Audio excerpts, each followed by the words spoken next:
Jacqueline Fernandes अब सुकेश चंद्रशेखर के खिलाफ जाकर सरकारी गवाह बनने की तैयारी कर रही हैं। ये इस वक्त की बड़ी खबर है और आइए अब आपको ये पूरा मामला हम समझाते हैं। एक औरत जिसने मिस यूनिवर्स श्रीलंका का ताज पहना, जो बॉलीवुड की सबसे खूबसूरत चेहरों में से एक गिनी जाती है, जिसके पोस्टर्स देखकर करोड़ों लोगों ने सिनेमाघरों में टिकट्स खरीदे हैं, वही औरत आज एक ऐसे मुकदमे में फंसी है जहां सवाल ये नहीं है कि वो गिल्टी है या इनोसेंट है। सवाल ये है कि वो किस टीम से खेलेगी, आरोपी की तरफ से या सरकार की तरफ से, और ये फैसला शायद उसकी पूरी जिंदगी को बदल देगा। आज की कहानी है जैकलिन फर्नांडिस की, एक ऐसी एक्ट्रेस, एक औरत, एक इंसान जिसे प्यार ने नहीं, शायद अपनी नादानी ने एक ऐसे दलदल में धकेल दिया कि सुर्खियां बन गई। शुरुआत करते हैं, जानते हैं कौन है सुकेश चंद्रशेखर। पहले यह समझना जरूरी है कि जिस सुकेश चंद्रशेखर की वजह से पूरा बवाल हुआ है वो आखिर है कौन। सुकेश चंद्रशेखर नाम सुनने में कोई बड़े घर का बेटा लगता है, लेकिन यह आदमी एक ऐसा ठग है जिसने अपनी जुबान, अपनी पर्सनैलिटी और अपने रसूख की नकली इमेज से अरबों रुपए उड़ाए हैं। इसने रैनबैक्सी के पूर्व प्रमोटर शिविंदर सिंह की पत्नी अदिति सिंह से करीब 200 करोड़ रुपए की ठगी की, झूठे वादे किए, रिश्ते बनाए, भरोसा जीता और फिर सब कुछ लूट लिया। अगस्त 2021 में दिल्ली पुलिस की इकोनॉमिक ऑफेंस विंग यानी ईओडब्ल्यू ने सुकेश के खिलाफ एक एफआईआर दर्ज की और तब यह केस एक ठगी का मामला लग रहा था। लेकिन जब ईडी यानी इन्फोर्समेंट डायरेक्टरेट ने जांच करना शुरू किया तो एक नया नाम सामने आया, जैकलिन फर्नांडिस का। अब सवाल यह कि जैकलिन इसमें आई कैसे। अक्टूबर 2021 में पहली बार जैकलिन का नाम इस मामले में उछलना शुरू हुआ था। ईडी ने उनसे घंटों पूछताछ की और जो सामने आया वो बेहद चौंकाने वाला था।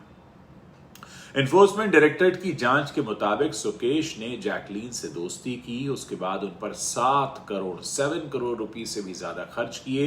ये पैसा वही था जो सुकेश ने ठगी से कमाया था। ईडी ने यह भी कहा कि जैकलिन को इस पैसे का फायदा मिला।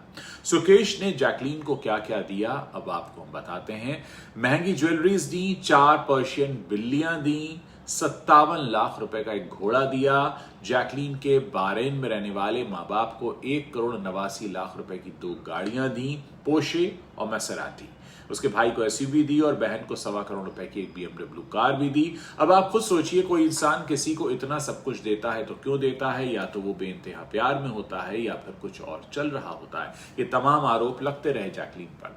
दिसंबर 2021 में जैकलिन को मुंबई एयरपोर्ट पर विदेश जाने से रोका गया, उनके खिलाफ लुकआउट नोटिस जारी हुआ। अगस्त 2022 में ईडी ने अपनी सप्लीमेंट्री चार्जशीट में जैकलिन को आरोपी के तौर पर नामजद कर दिया। एक मिस यूनिवर्स, एक बॉलीवुड स्टार और बन गई थी वो एक आरोपी भी। अब इसमें एक इंसानी पहलू निकल कर आया, प्यार का, या यूं कहें कि प्यार के जाल का।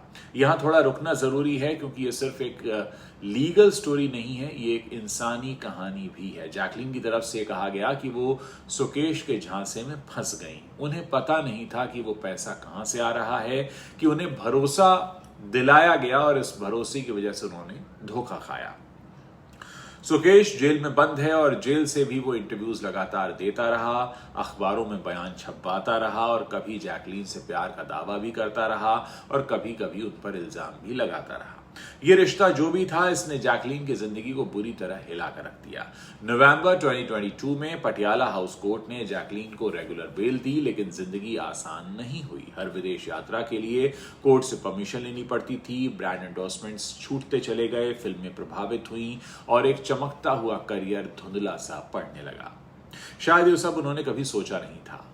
जिस वक्त वो मिस यूनिवर्स श्रीलंका बनी थी, जब पहली बार वो बॉलीवुड की तरफ आई थी, जब फिल्म किक में उन्होंने सलमान खान के साथ डांस किया था, कभी सोचा नहीं था कि एक दिन उनकी जिंदगी यहां तक उनको लेकर आ जाएगी। और दोस्तों, अब जो आज की बड़ी खबर है, ताजा खबर है, वो सरकारी गवाह बनने की इन्होंने मांग की है। जी हाँ, अब आते हैं आज की उस खबर पर जो इन सारी इमेजेस में आप देख भी सकते हैं, मैं आपको दिखा भी रहा हूं साथ में। जैकलिन फर्नांडिस ने पटियाला हाउस कोर्ट में एक बड़ा कदम उठाया है। उन्होंने कोर्ट में प्रस्ताव रखा है कि वो इस केस में सरकारी गवाह बनना चाहती हैं, यानी वो आरोपी की तरफ से पाला बदलकर जांच एजेंसी यानी कि इन्फोर्समेंट डायरेक्टरेट के साथ खड़ी होना चाहती हैं। कोर्ट ने उनकी बात सुनी और उन्हें निर्देश दिया कि सबसे पहले ईडी के पास एक औपचारिक अर्जी वो दाखिल करें। अब सवाल यह है कि सरकारी गवाह बनने से क्या जैकलिन फर्नांडिस की जिंदगी बदल जाएगी? कानूनी जानकारों के मुताबिक अगर ईडी उनकी अर्जी स्वीकार कर लेती है और कोर्ट इसकी अनुमति देता है तो जैकलीन इस केस में आरोपी से गवाह बन जाएंगी। इससे उन्हें सजा में छूट मिल सकती है या फिर कानूनी कार्रवाई से राहत भी मिल सकती है। लेकिन शर्त यह है कि वो सुकेश के खिलाफ कितनी पुख्ता जानकारी देती है। यानी सीधे शब्दों में कहें तो जैकलीन को अब यह साबित करना होगा कि वो शिकार थी, शरीक नहीं। दोस्तों, बात करते हैं कि ये खेल पूरा का पूरा कैसे खेला गया। एक बहुत बड़ा सवाल है यहाँ पर जिसे हम इग्नोर नहीं कर सकते कि कोई इतना पढ़ा लिखा, इतना सक्सेसफुल, इतना फेमस इंसान कैसे किसी ठग के जाल में आ जाता है। ये एक बहुत पुराना खेल है, हम इसे लव बॉम्बिंग भी कहते हैं अगर इसे साइकोलॉजी के हिसाब से हम समझना चाहें। लव बॉम्बिंग यानी किसी को इतने गिफ्ट्स, इतना अटेंशन दो और इतना अफेक्शन से उसे पूरी तरह से ओवरवेल्म कर दो कि वो आपका हमसाया बन जाए, आपकी रियलिटी पर वो सवाल ही उठाना बंद कर दे। और सुकेश ने इसी का सहारा लेकर ये पूरा गेम खेला था। पहले गिफ्ट्स आए, फिर परिवार तक गिफ्ट्स पहुंचे। ये स्ट्रैटेजी बहुत कैलकुलेटेड थी। जब किसी के माँ बाप को गाड़ी मिलती है, जब भाई बहन को कुछ मिलता है तो इंसान का दिल और भी नरम हो जाता है कि मेरे तो परिवार को भी ये गिफ्ट दे रहा है। फिर वो सोचता है कि आदमी बुरा नहीं हो सकता, ये तो मेरे लिए काफ़ी केयरिंग है। और फिर धीरे धीरे डिपेंडेंसी बढ़ती है और जब डिपेंडेंसी बन जाती है तो मैनिपुलेशन करना आसान हो जाता है। सुकेश ने यही गेम जैकलीन के साथ खेला था।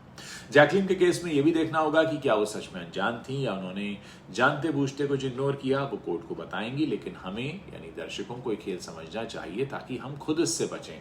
अगर जैकलीन के साथ जो हुआ है, ईश्वर ना करे किसी और के साथ हो। करियर पर असर एक बहुत बड़ा सबक रहा जैकलीन के लिए। करीब 3 से 4 साल, ये कोई छोटा वक्त नहीं होता, वो भी जब आप करियर के अपने चरम पर हों।